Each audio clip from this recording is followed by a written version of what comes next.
بسم الله الرحمن الرحيم وزيرك وزارة الدلنيرة يا رما سبورتسكا أقاسمها حول ودندا بحث الدلنيرة دمانتين وحلتكم السلام يا السلام عليكم ورحمة الله وبركاته بعد السلام مانتا ومالين كله وأين أكور قلينه حوشة بلارن هيدا كلا دوون الدولة دواي هيان saaka waxaan ka soo bilaabay wasaaradda waxbarashada halkaas oo laygu soo bandhigay qorshayaasha culculus ee u degsan sidii waxbarashada da'yarta Soomaaliyeed iyo dadka waaweynba wax looga qaban lahaa malaayiin dhalinyarada Soomaaliyeed ayaa saacadda aynu joogno ku sugan goobo waxbarasho kumanaan kun oo macallin ayaa wax baraya da'aha kala duwan ee ay kala yihiin gayiga Soomaaliyeed meel walba oo dalka ka mid ah hab digital ayaa arrintaas loo diiwaangeliyaa xogtoodana loola socdaa waxaanu soo aragnay mudane wasiir dhalinyaradii Soomaaliyeed ee aad mas'uulka ka ahaydeen oo qaadanaysa shahaadadii xaqiijisa tasdiiqsanaysa shahaadadooda iyagoo run ahaantii soo bartay xirfado kala duwan computer science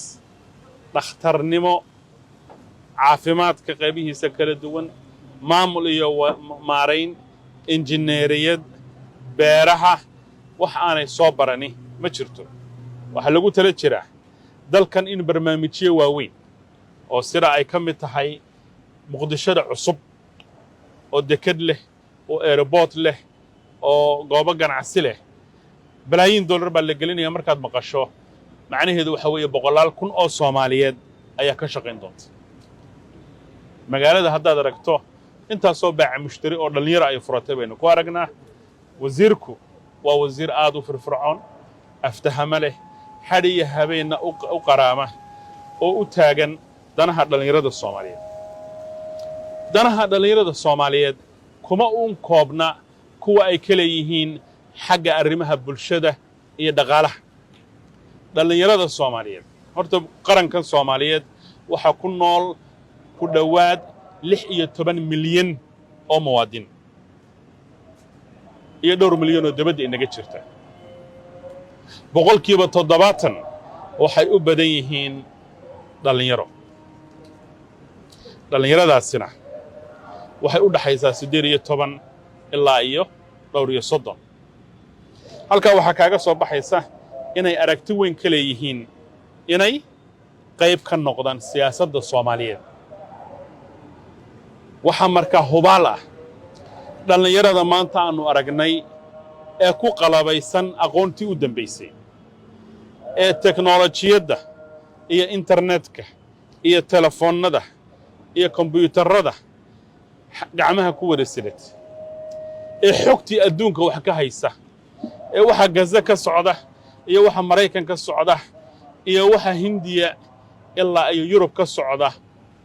u warqabta ee xogagaalka ah ee soo jeeda ee aayahooda iyo noloshooda inay mataqaana wax ka qabtaan ku hamiyaya looma sheegi karo lama oran karo dalkani dal doorasho u diyaara maaha sida ay qabaan danayaasha siyaasadeed iyo dhawaaqyada ka soo baxaya ee run ahaantii lagu tilmaami karo inay yihiin dhawaaqyo ayaan darra sidee baa loogu sheegayaa wiilka iyo gabadha Soomaaliyeed ee u dhaxaysa 18 iyo 30 jir ee ku nool magaalada Muqdisho ee nabadda ah ee ay wax ku barteen ee ay ku ganacsadaan ee ay ku safraan ee ay shaqo ku raadsadaan ilaa iyo degmooyinka dalka oo dhan intooda badan dhalinyarada ku nool sidee loogu sheegi karaa waxyaabaha kale ee dawladnimada la xiriidana ha laga shaqeeyo oo dawladii ha lagu dhilo la yiraahdo maxaad waxyaabaha wax uga qaban weydeen laakiin markay noqoto waxyaabihii masiiriga ahaa ee aayahooda saameynayay see lagu oran karaa waxaasi suurtagal ma waxaan u malaynayaa fahamka garashada iyo maskaxda muwaadinka Soomaaliyeed ee da'yarka ah ayay taasi meel ku dhac ku tahay garaadkooda ayaa la gaasirayaa marka dhawaaqyada noocaasihi ay dhagahooda ku soo dhacaan dhalinyarada Soomaaliyeed waa dad soo jeeda waa dad